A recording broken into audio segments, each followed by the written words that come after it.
Do you like building shops and refining products? Do you like simple but captivating games? Do you like raccoons that steal tourists' technology and bags and cameras? Then Minami Lane might be for you. I'll be honest, I had no idea what I was getting into with Minami Lane. I kind of found it randomly. See, I was looking through the cesspit that is new games that aren't trending currently on the Steam front page. I got past all of the hentai, adult, sexual scenes, and then hentai, and then more sexual scenes, and then went through the filtered list because I hadn't set filters yet. And if you know me, for a guy that looks through random games, I should have done that a really long time ago because orc massage wasn't something I thought I would ever see. Drawn with completely simplistic art, great concept, and adorable sprites, even my small brain can make it through this game and enjoy it to its full level. But what is Minami Lane? Well, it's a simple Sim City simulator where you manage and run a small lane in fictional Japan.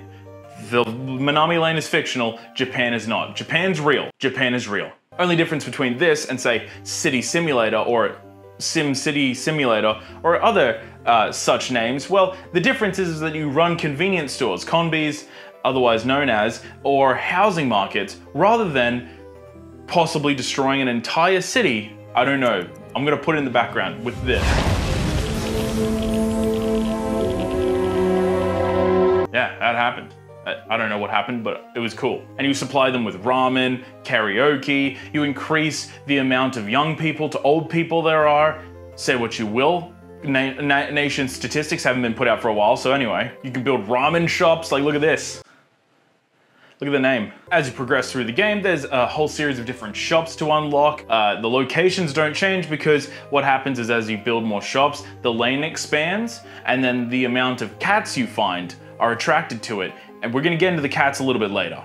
There's a lot of cats. Now you may be thinking, damn Rheezzy, you've reviewed shooters, adventure games, VR, so why the hell did you pick up this very strange but yet adorable simulator? So the things that make this game a piece of indie caboose that you'd like to ride all night long. I am so fucking sorry. That is not okay. I'm so sorry I saw shit. The art in this game is incredibly satisfying, and in a time where games are trying to expand past any level of actual game, and we're trying to create the most visceral and realistic graphics and looks, like even indie games, some of them are trying to make more visceral experiences, right? In this brings out some small, adorable, like 8-year-old me before my heart was broken and I lost my yellow gumboots. A game that's simple and enjoyable, and all I have to do is just be there and manage. And look at the adorable sprites, because I think everything's hand-drawn, but I haven't confirmed, okay?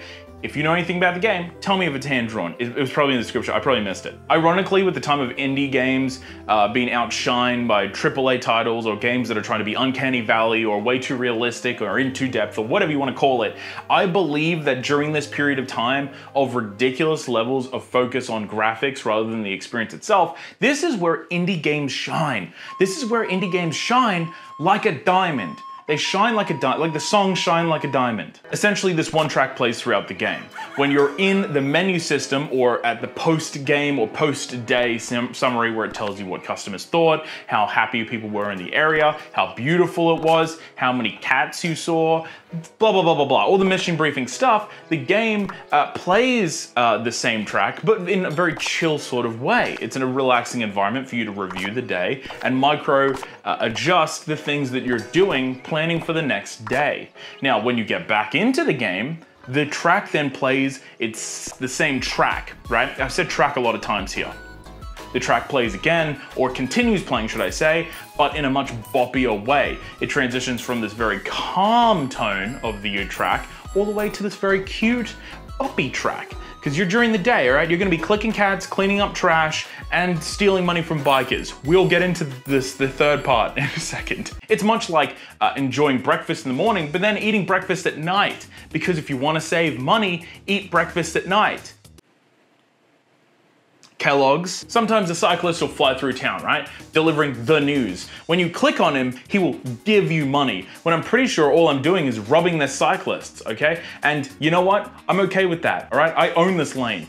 You pay your tolls. So the length of the game is around 2 to 3 hours, depending on how much time you spend on it or how badly you play the game. It can also be based on the fact if you're going for the extra objectives, which I wouldn't suggest because it's honestly kind of difficult at that stage. The extra objectives can make it quite frustrating, but if you're a completionist and you like completing and you like finishing everywhere, that might be for you. To that point, people would say the length, it's too short, all right? That length is not satisfying. It's not substantial. That length isn't going to get me everything I need. I need more length than that. I'm just saying like 5 inches is...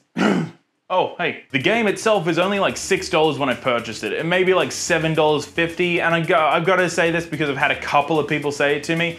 This is an Australian pricing, okay? Here in Australia, we get fisted. Hand over fist over fist over hand over fist over hand over fist over fist over hand, okay? We get absolutely rammed price-wise. So it's gonna be a lot cheaper other places, but it's $6 Australian. Don't be what do they say in Italian? Don't be a cheap.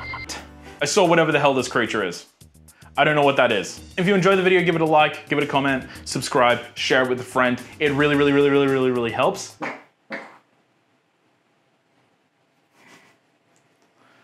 I farted. And if you don't do all these things, that's okay. Go